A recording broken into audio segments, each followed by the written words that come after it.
Supracultura parte 2. En la parte 1 explicamos con mucho detalle lo que significa supra. En síntesis habla de algo que viene de arriba, que desciende, algo superior a las cosas naturales. Es en contraposición a infra, que habla de algo inferior, algo de abajo. También analizamos y dimos definición en cuanto al concepto erróneo de la contracultura, que no existe en el reino de Dios o no debería existir la mentalidad de la contracultura. La contracultura nos habla de como una opción alternativa o una opción B a lo establecido, a lo normal o a lo estándar. En realidad, el reino siempre debe mostrarse y manifestarse, establecerse como una supracultura, una cultura que desciende de arriba a la tierra. Hoy vamos a ver con más detalle, vamos a ver la profundidad de las escrituras, dónde aparece esto de la supracultura en la palabra de Dios. Compartíamos que no va a aparecer con esas palabras específicamente, pero esos son buenos términos para darle una definición y de esa manera artesonamos esos conceptos, o sea, articulamos, artesonamos esas palabras, esa terminología, para darle el color, el matiz necesario a lo que queremos establecer. Entonces hicimos el ejemplo de la fiesta de Halloween, celebrada mucho en los países de raíces sajonas, que luego vino acá a través de algunos colegios, colegios ingleses o americanos, o colegios bilingües, o institutos de inglés, y de a poco, de alguna manera, se infiltró un poco esto de la cultura de Halloween, y algunas iglesias, de forma reactiva, no está mal, pero empezaron a hacer la fiesta de las luces. Entonces compartimos el concepto de que como iglesia tenemos que dejar de ser reactivos para ser proactivos.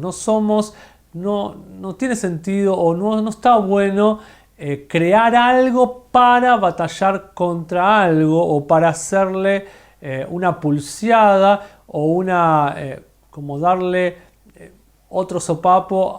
El mundo nos da el sopapo de Halloween, nosotros le damos el sopapo de lo cristiano como una especie de venganza o una especie de alternativa. No somos un plan B, la iglesia nunca fue fundamentada con esa mentalidad. Jesucristo no vino a establecer un reino como una contracultura o como una opción ante la opción de Roma, ante la opción de lo helenístico de Grecia, etc. No, el reino de Jesucristo viene y descendió de los cielos a la tierra. Él le demostró a sus discípulos que él no venía a ocupar un lugar central en la política, aunque repito, como dije en la enseñanza anterior, no es que esté mal ocupar un lugar en la política, pero el lugar de gobierno de Jesús no fue desde lo político, sino hubiera hecho todo para aspirar a convertirse en un emperador, en un gobernador de su tiempo, y ese no fue su objetivo. Compartíamos el concepto al finalizar un poco la enseñanza de la parte 1, que si bien vivimos en este mundo, siempre esto se ha dicho o se ha hecho énfasis, no somos de este mundo. Quiere decir que no pertenecemos a este mundo, aunque nuestros pies estén sobre este planeta. Nuestro Redentor, por supuesto, Jesucristo, tampoco es de este mundo. Lo dice Juan 8:23, nos enfatiza que nosotros tampoco lo somos. Luego Juan 15:6 dice que si nosotros fuéramos de este mundo, estas son palabras de Jesús, el mundo nos amaría, porque uno ama lo que es de uno. Sin embargo, como no somos de este mundo y Jesucristo nos eligió para él, el mundo nos va a terminar odiando o muchas veces rechazando. El mundo te rechaza, la palabra del reino tiene persecución. El ser realmente cristianos radicales, efectivos y violentos, como habla la palabra de Dios, que los violentos arrebatan al reino, va a producir en el mundo una reacción muchas veces negativa y persecutoria. Juan 17:16 dijimos que no somos del sistema de este mundo, como tampoco Jesús nos dijo que Él lo era. Por eso en Romanos 12 el apóstol Pablo nos llamó, nos instó, nos exhortó a no conformarnos a este mundo, no tomar la forma de este mundo, no estar siendo parte de la cultura o del modus operandi o del sistema operativo o del modo de funcionamiento o de la mentalidad con la cual opera este mundo. Todo eso nos enseña la palabra de Dios. sino que Jesucristo vino a establecer un reino que opera desde otra esfera, desde otra dimensión. De esa esfera debemos operar nosotros como iglesia apostólica, como gente de reino, de una dimensión más arriba. Vamos a ser confrontados en esta estación y muchas cosas que van a tener que ver con nuestra alma, con nuestra carnalidad, van a salir a la superficie. De eso se trata la verdadera paternidad, que nos enseñe palabra presente todo el tiempo para confrontar nuestras imprecisiones. Mucho de eso se estuvo hablando durante la pandemia. El doctor Ben Clenas estuvo hablando también en la época que él estuvo hablando el año pasado sobre esto, como que Dios durante la pandemia nos quitó la alfombra, esa alfombra que marca simbólicamente algo que nos sostenía, que nos supuestamente establecía, para que salga a la luz aquellas cosas que no estén bien precisas. Me encanta esta frase. A veces los cristianos hemos huido de los conflictos y le temimos a los problemas y escapamos porque tenemos una mentalidad escapista. ¿Sabes una cosa? Los problemas no son malos. Los conflictos no son malos. Puede ser un conflicto y un problema la escena o la plataforma o el escenario excelente para que algo sea sacudido y lo verdadero sea establecido. Debemos dejar esa mentalidad de que cuando hay un problema empiezo a orar, a interceder, quiero huir de ese problema, o cuando hay un conflicto prefiero callarme, o prefiero no hacer nada, o quedarme de brazos cruzados como creyente y esperar que Dios haga algo. Muchas veces, durante los tiempos de crisis, durante los tiempos de conflicto, durante los tiempos de desentendimiento, el apóstol Pablo con el apóstol Pedro hubo desentendimiento, estaban los que defendían la circuncisión en el tiempo de la gracia, los que decían no, esto ya pasó, y en el medio de los entendimientos se levantan las voces apostólicas. Y el apóstol Pablo ferozmente defendió el hecho de que no era necesario, no hacía falta ser circuncidados en el nuevo pacto. Entonces se levantó con una autoridad feroz, con una autoridad violenta. Muchos de nosotros nos equivocamos y decimos, no, me callo, soy un pacificador, quiero la paz, no quiero problemas en la iglesia. No, el apóstol Pablo dijo, esta es mi oportunidad, porque si hay algo impreciso tiene que ser abordado. Si hay algo impreciso debe ser enfrentado, y yo con mi autoridad de apóstol voy a decirle a quien sea que se pare delante mío, aun si es Pedro, que esto es impreciso y hay que corregirlo. Que Dios nos ha llamado a los gentiles, que Dios nos ha llamado a predicar las buenas nuevas a los judíos también, pero la circuncisión forma parte de un pacto antiguo, del antiguo pacto, y hoy la circuncisión es del corazón y de los oídos, es una circuncisión espiritual. Entonces, bien dice Mateo 11:12, justo nos quedó bien para linkearlo, que el reino de los cielos sufre violencia y los violentos lo arrebatan. Miren, démosle la vuelta que le demos con el original, con el griego, con lo que sea, con la etimología de cada una de las palabras. Lo que quiere decir ese versículo es lo que literalmente estamos escuchando. Hay una violencia en el mundo del espíritu que debe ocurrir para que se establezca una nueva cultura. No una nueva cultura, para que la cultura de lo alto, mejor dicho, la cultura que nunca se debió haber perdido, la cultura que la iglesia primitiva comenzó a establecer y a hacer evidente, que la vemos ya siendo evidente desde el libro de los Hechos capítulo 2, y hoy lo vamos a desglosar y analizar. Esa cultura debe establecerse en nuestro medio. Por eso me encanta decir que hoy muchos de nosotros pensamos que no hay persecución, o que la persecución está en países donde está el islamismo, o donde hay grupos totalmente de un extremismo en cuanto al ateísmo o al comunismo. No, la persecución está en todas partes, porque tiene que ver con algo que está operando, con un espíritu del anticristo, un espíritu que se pone y se enfrenta ante los cristianos, como Goliat, que era un espíritu anti lo establecido por Dios.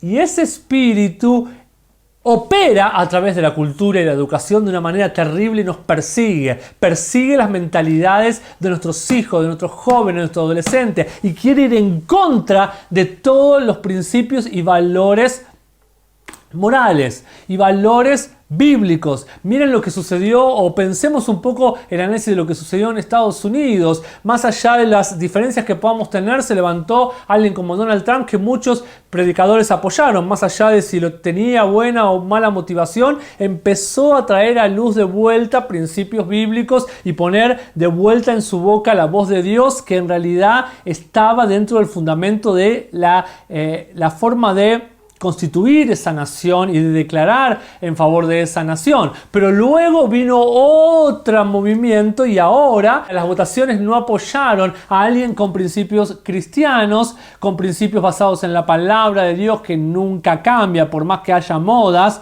o por más que haya corrientes o filosofías diferentes de cambio, y tienen un presidente que apoya un montón de cosas que no están para nada basadas en la palabra de Dios y dejó de vuelta el nombre de Dios de costado.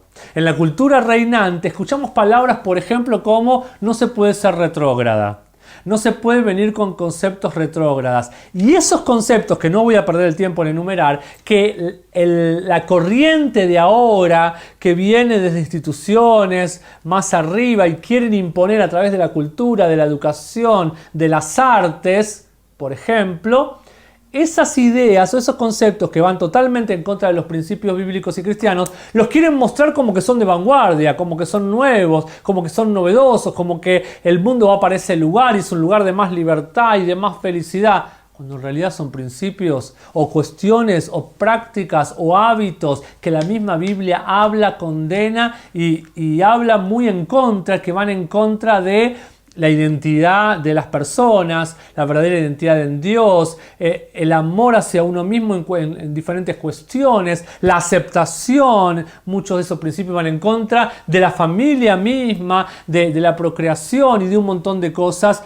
que debemos estar alertas de todo eso. Y eso mismo aconteció y un montón de nuestros antepasados hace 1000 años tenían las mismas prácticas y hoy nos hablan como que fuera una cultura de vanguardia. Tenemos que estar alerta a todo eso, tenemos que ser vigilantes a todo eso, tenemos que ser como atalayas que se ponían en las ciudades antiguas a vigilar que eso no acontezca. Tenemos que hacer como el pueblo de Israel que vigilaba y que Dios le mandaba a vigilar que la Pascua estuvieran cuidados y protegidos, obedeciendo a todos los mandamientos de Dios para que el ángel de la muerte no los tocara. De la misma manera debemos velar por nuestras casas naturales y por nuestras casas espirituales para que ángeles incorrectos, que es un ángel, un enviado, pueda haber enviados incorrectos a poner una cultura incorrecta en tu casa, y lo que más debes velar es la mente de tus hijos.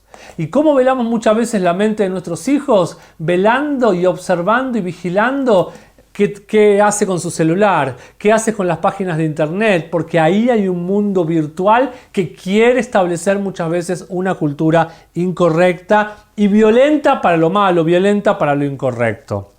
Dice 1 Juan 4:17, tal como Él es, así somos nosotros en este mundo. Si Jesús vino con toda esa violencia a entregar toda su vida para salvar al mundo, con esa misma violencia, ese mismo denuedo que tenía Jesús y que también tuvieron los cristianos de la iglesia primitiva, el libro de los Hechos lo repite, que ellos predicaban con denuedo, con audacia, con valentía, con violencia la palabra de Dios. Luego dice Juan 18:36, palabras de Jesús, hablando de que el reino de Él no era de este mundo, porque si fuera de este mundo, dice Él, mis servidores pelearían para que yo no fuera entregado a los judíos. Pero mi reino no es de aquí. Y luego lo combina con Juan 16:33. En realidad son 2 capítulos antes. Que dice que Él ha vencido al mundo. Él ha vencido este sistema. Él ha vencido a la cultura reinante en este mundo. Vamos ahora a entrar, a profundizar en lo que llamamos la cultura apostólica o la cultura de la comunidad apostólica, donde se ve el esplendor, donde se ve más claramente establecerse esa cultura esa supracultura, esa cultura que descendió desde los cielos hacia la tierra. En Hechos capítulo 2 vamos a ver esto de la cultura apostólica o la cultura de la comunidad apostólica. Dice que el versículo 1, llegó un día que fue el día de Pentecostés y todos estaban unánimes juntos. Había una comunidad en unidad y en compañerismo. Bueno, de repente vino un viento recio que soplaba, llenó toda la casa, le aparecieron lenguas repartidas como el fuego, el versículo 3. Todos fueron llenos del Espíritu Santo, es el versículo 4. Había judíos como así también de otras naciones, extranjeros. hubo todo un estruendo, se juntó la multitud, estaban confusos porque cada uno hablaba su propia lengua, estaban atónitos, maravillados, diciendo, mira, estos son Galileos. Bueno, toda una atmósfera tremenda de derramamiento del Espíritu Santo y de poder.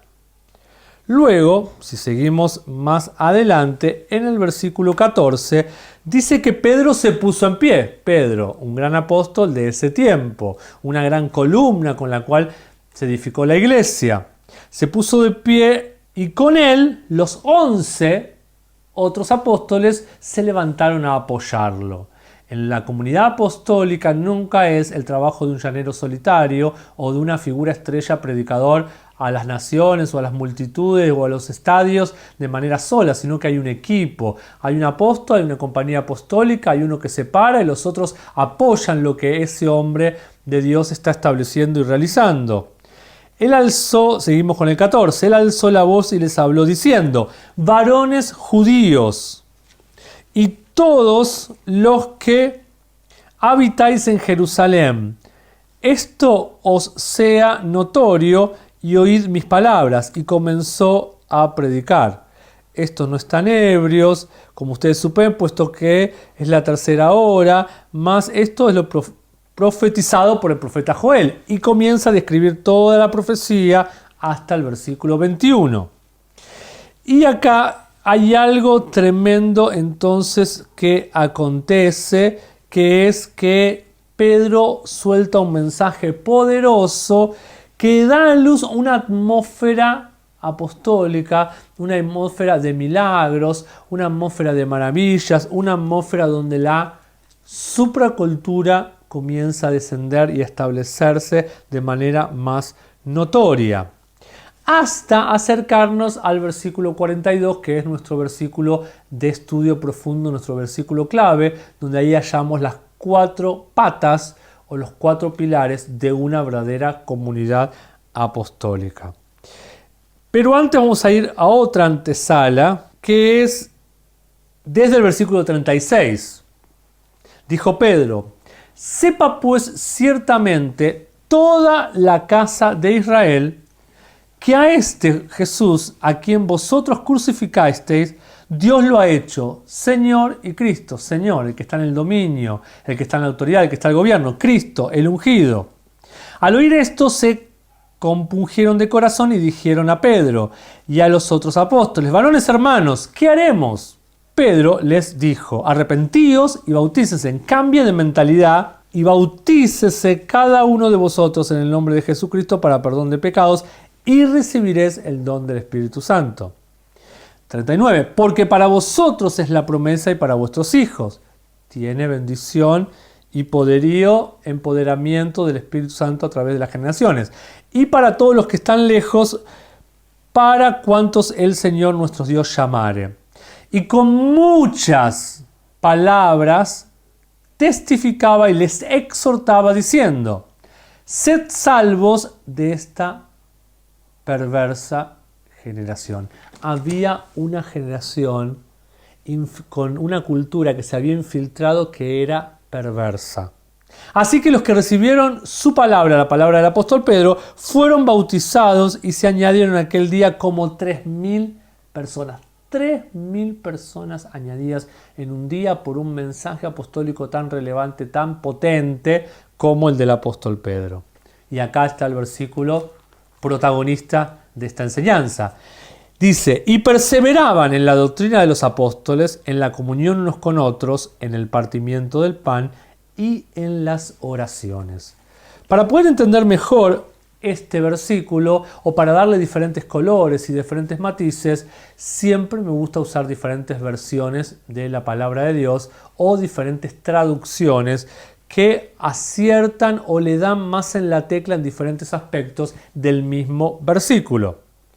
Dice de la siguiente manera, por ejemplo, la versión amplificada.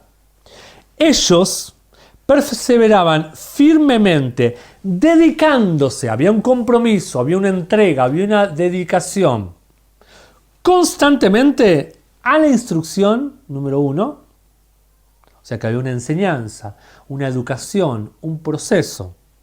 Número 2, bueno, de hecho hasta el apóstol Pablo tenía escuelas. Por ejemplo, hablamos también de la escuela de Tirano. Sí, había una constante enseñanza. Y comunión de los apóstoles. Al partimiento del pan, incluyendo la cena del Señor y a las oraciones. 4 patas. La instrucción de los apóstoles, la comunión de los apóstoles, el partimiento del pan y las oraciones. En la versión Reina Valera, en vez de instrucción, habla de la palabra doctrina. Doctrina viene a establecer por medio de la instrucción una ley para que gobierne los comportamientos y la conducta de los creyentes. Pero me gusta esto, hay una unidad entre la pata 1 y la pata 2, o la columna 1 y la columna 2. La columna 1, doctrina o instrucción de los apóstoles, la 2, la comunión de los apóstoles. Comunión habla de estar comúnmente unido. En otras versiones dice del compañerismo, fellowship en inglés, es eso, compañeros, teniendo intimidad, teniendo comunión. Pero la comunión debe estar basada en la doctrina. Lo que nos debe unir no es el amiguismo, no debe ser que nos tratamos bien, que nos amamos, que nos soportamos, aunque todo eso es necesario. No debe ser la unión o la base de la unión si me gusta o no me gusta mi hermano, si quiero o no aguantarlo o ser paciente o misericordioso con él. No. Lo que me debe unir es la doctrina. Lo que me debe unir es lo que me enseñaron los padres, los apóstoles. En una casa de fe lo que debe unir es la palabra, la mesa, la comida que establece el padre o el hombre establecido de la casa, que ese hombre establecido a la vez está unido a una unción apostólica de un apóstol que le enseña verdad presente, palabra revelada, palabra que sale de los labios de Dios, como dice Mateo 4:4. Entonces, no es una cuestión de fraternidad o de hermandad por el hecho mismo y único de estar unidos y llevarnos bien y tratarnos bien y pasar lindos momentos, porque eso sería solamente igual a un club social con algo religioso en medio de una oración o de una adoración o de un culto o de una predicación. No, tiene que haber una base sólida en la enseñanza y compartir la misma mentalidad en base a la misma enseñanza, la misma obediencia a los principios, de haber una coincidencia, un acuerdo, una comunión en esta compañía apostólica que se levanta. Eso es básico y fundamental para que ocurran los resultados que vimos en esta comunidad, la comunidad de la iglesia primitiva. En el versículo 43 dice en esta versión, en la amplificada, que hubo un sentido de temor. Un sentido de temor reverencial hubo o vino, descendió sobre toda alma. Y muchas señales y maravillas eran realizadas a través de los apóstoles. ¿Qué nos habla entonces? ¿Qué nos quiere explicar este versículo? Según la amplificada, que el sentido de temor provocó una atmósfera especial. Permitió que una cultura especial y diferente se emanara, se propagara, se estableciera en medio de los cristianos de la iglesia primitiva. 44. Y todos los que creían, se adherían y confiaban en Jesús, fueron unidos y juntos tenían todas las cosas en común. Había una confianza, una adherencia a lo que Jesucristo había enseñado. Y eso era lo que luego los unía. O sea, como que el pegamento entre ellos, la coyuntura que los iba uniendo, el ligamento que los iba conectando unos con otros, era lo que los apóstoles les enseñaban. En la Biblia del mensaje, la Biblia The Message en inglés, el mensaje, en la parte B del versículo 40 del capítulo 42, versículo 2, la parte B, dice que ellos se comprometieron a la enseñanza de los apóstoles. A mí compromiso me habla de pacto. Había un pacto de obediencia, de adherencia y luego de obediencia, de fidelidad a lo que los apóstoles establecían y enseñaban. No era como el libro de los jueces, que cada uno hacía lo que bien le parecía. Como dice la versión en inglés, es como que cada uno hacía lo que le quedaba bien, lo que le quedaba cómodo. No, aquí había una adherencia y un compromiso a las enseñanzas de los apóstoles, a la doctrina de los apóstoles y también a la vida juntos. Había una vida que compartían entre todos. Había una comunión. A la comida en común, al partimiento de pan habla de que comían juntos. ¿Cuánta intimidad muchas veces tenemos y cómo compartimos lo que hay en nuestro corazón en medio de una comida, en medio de una cena, los que tenemos una cultura más italiana, cómo se disfruta la sobremesa, donde uno puede abrir su corazón, el café, el postre, en momentos distendidos, uno puede compartir no solo lo que está comiendo, sino lo que hay en el corazón. ¿Cuánto más debe ocurrir esto en medio del partimiento del pan, aún en la Santa Cena, pero en todo momento donde compartamos el pan con nuestra familia espiritual? Y dice también a las oraciones. Y esto también es importante para resaltar. Número 1, no dice que estaban unidos en una oración o que compartían en común una oración. No, habla en plural. Las oraciones. ¿Sí? Número 1. Y número 2, que me gusta que oraciones es la cuarta y última pata. O sea que se tiene que establecer las 3 primeras patas o las 3 primeras columnas para luego establecer de manera sólida la última columna. Los cristianos, cuando uno se movía en movimientos pentecostales o carismáticos, la gente oraba, intercedía, echaba fuera demonios. Dale, orar, interceder, ayunar. Y todo está muy lindo. Es necesario orar, es necesario interceder. ¿Pero sobre qué base? ¿Sobre mis sentimientos? ¿Sobre lo que tengo ganas de decir? ¿Sobre lo que suelta mi boca por cómo me siento en ese momento o en ese día? No. La base tiene que ser la doctrina de los apóstoles, que luego se ve evidenciada por medio del compañerismo y el partimiento del pan, y dan a luz oraciones más precisas, oraciones que abren las ventanas de los cielos, oraciones que sueltan la voluntad de Dios que está en los cielos sobre la tierra, oraciones que están conectadas con el latido del corazón del Padre.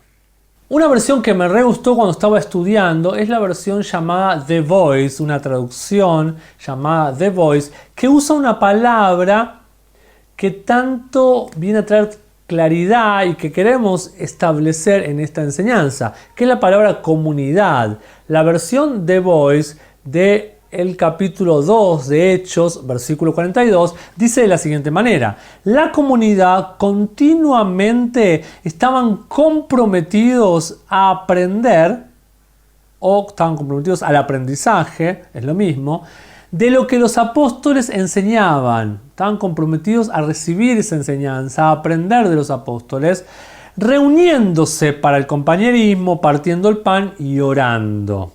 Es tremendo que usa la palabra comunidad. Y me puse a estudiar un poco qué significa la palabra comunidad, por ejemplo, según la RAE.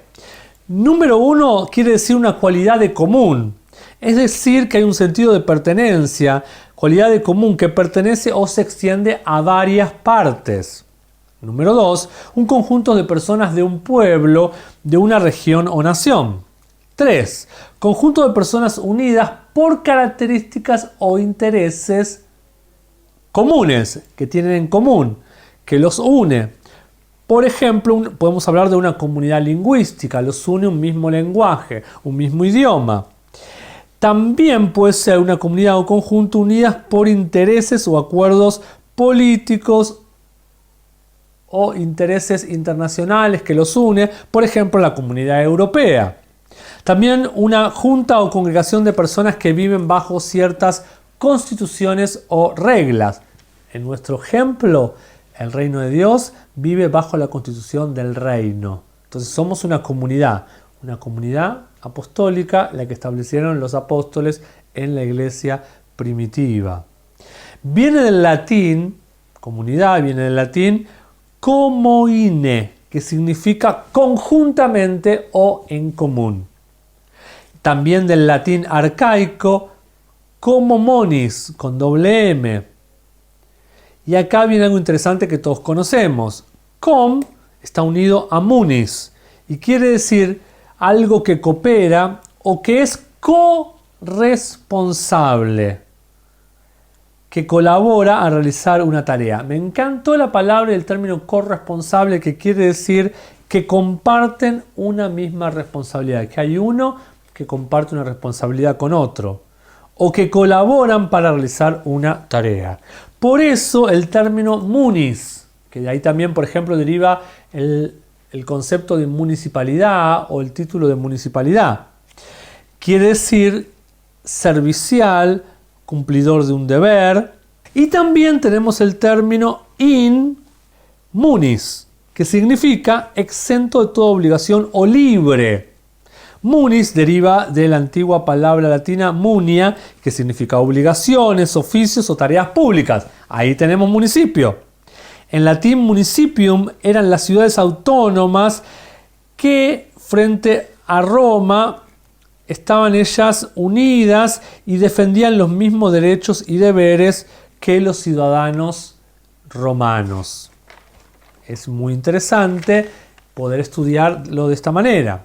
Entonces, también comunitas era la agrupación de personas que estaban vinculadas entre sí por el cumplimiento de obligaciones comunes y recíprocas. Miren ahora la versión de Expanded Bible, esta traducción. Dice que ellos pasaban tiempo dedicados o devotos a aprender las enseñanzas de los apóstoles. Recordemos que la versión estándar en español, que es la Reina Valera, dice que estaban todos juntos o unánimes desde el versículo 1, que estaban en un acuerdo. ¿Qué es esto de estar juntos? ¿Qué significa esto de estar juntos? Según la concordancia Strong, con el número 3661, es la palabra con H, homo, T-H-U-M-A-D-O-N. Como no sé pronunciar en griego, prefiero deletrearlo. Esta palabra, juntos, quiere decir con una mente, con un acuerdo y con una pasión. Mente, acuerdo y pasión. Tremendo. Una misma alma, de un mismo sentir. Como hablábamos también en las enseñanzas de paternidad o de hijos espirituales. Versículo 40. Miren qué hermosa esta versión que dice: sed salvos de la perversa cultura de este mundo. En la Reina Valera dice: sed salvos de esta generación. Pero en esta versión dice: sed salvos de esta perversa cultura. Hay una mentalidad que debemos erradicar y que debemos levantarnos violentamente a no permitir que corrompa las mentalidades de nuestras próximas generaciones, si no vamos a estar nosotros también inmersos, contaminados, contagiados, manchados por una perversa cultura que rodea y que salpica este mundo. Estamos en este mundo, dijimos al principio, pero no somos de este mundo. Versículo 41, se empiezan a ver los resultados de esta atmósfera establecida por los apóstoles. 3.000 creyeron, fueron bautizados, se añadieron. En la versión TPT, la versión de Passion que habíamos leído antes, es muy interesante que también aparece el término de comunidad de creyentes en el subtítulo. En el subtítulo, justo antes del versículo 42, dice como subtítulo la comunidad de los creyentes. El resultado de esta supracultura lo vemos inmediatamente. Versículo 43. Dice que hubo un temor que se apoderó de ellos. La versión de Voice que leímos antes dice que hubo un sentido de temor porque los apóstoles estaban haciendo muchas señales y maravillas entre ellos. 44. También hubo un intenso sentido de esta unidad, de estar todos juntos entre los que creían y empezaron a compartir todas las cosas en común porque había una confianza, lo hacían con un espíritu de confianza, con un espíritu de solidaridad y de entrega, de misericordia, de común acuerdo, de amor, de esto de entregarse, darse entre ellos. Crecían juntos, tenían todos en común.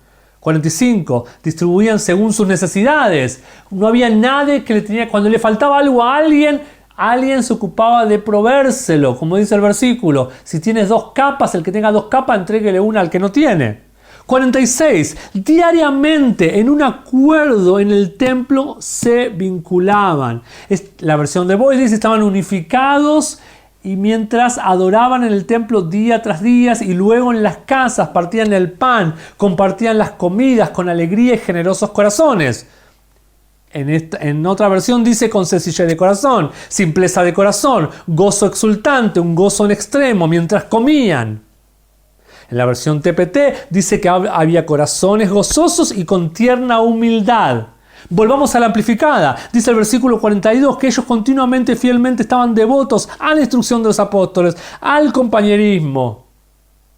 Había un temor reverente. Había señales y maravillas que ocurrían entre los apóstoles. 44, entre los que creían tenían todas las cosas en común.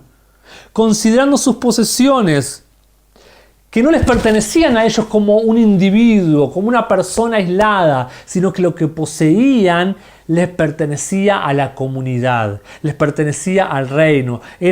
Lo que tenían no era de ellos propios, era del reino. Por eso el que necesitaba podía utilizarlo, podía usarlo, lo iban a compartir, se lo iban a entregar, lo iban a sembrar en los hermanos. Estaban pensando, tenían su corazón puesto en si había alguien con necesidad, ellos estaban dispuestos a entregarlo, a sembrarlo, a darlo, a repartirlo. Porque ninguna posesión natural los poseía a ellos o los controlaba a ellos, o nada de las posesiones naturales permitía la codicia en el corazón de ellos.